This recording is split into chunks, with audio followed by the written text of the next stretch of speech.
C'est un premier roman, c'est une belle histoire écrite par Reine Andrieux, une Tarnaise exilée en Guyane. Le chant des Amazones est né de l'imagination de cette ancienne bibliothécaire de Saint-Sulpice. Décembre 2015. De son passé de bibliothécaire, Reine Andrieux garde un amour immodéré pour la lecture. Les hanches calées contre l'évier, Gloria regarde par la fenêtre. Mais aujourd'hui, le livre qu'elle lit est le sien. L'histoire, c'est une femme d'aujourd'hui, d'une quarantaine d'années, qui découvre dans les papiers de sa famille, enfin les papiers de son père qui décède, une lettre dont elle ne connaît ni le destinataire ni l'expéditeur.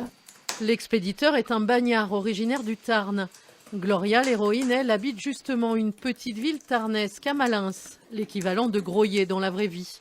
Reine Andrieux a commencé à poser des mots sur le papier quand elle est partie vivre en Guyane, loin du Tarn, où elle a gardé sa maison.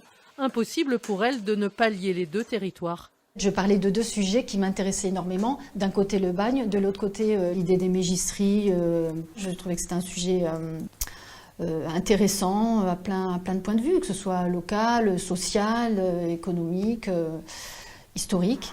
L'écrivain s'est auto-édité et on retrouve son livre dans cette librairie tout près de chez elle, librairie que Reine connaît bien. Elle l'a fréquentée comme bibliothécaire. Donc le côté local, tu as l'impression que ça plaît et pas que local, parce qu'en même temps, il y a des gens qui disent finalement c'est des histoires qui peuvent arriver à chacun de nous, partout en France. Moi, au début, je me suis dit, non seulement ça va plaire à mes clientes, ça va plaire à mes clients, et puis j'ai commencé vraiment à rentrer dans l'histoire, et moi aussi à vivre l'histoire, et bien on se retrouve complètement dedans. Si Le Chant des Amazones est un premier roman, il en appelle déjà un autre. Reine Andrieux a repris l'écriture pour son deuxième livre, avec toujours autant de plaisir.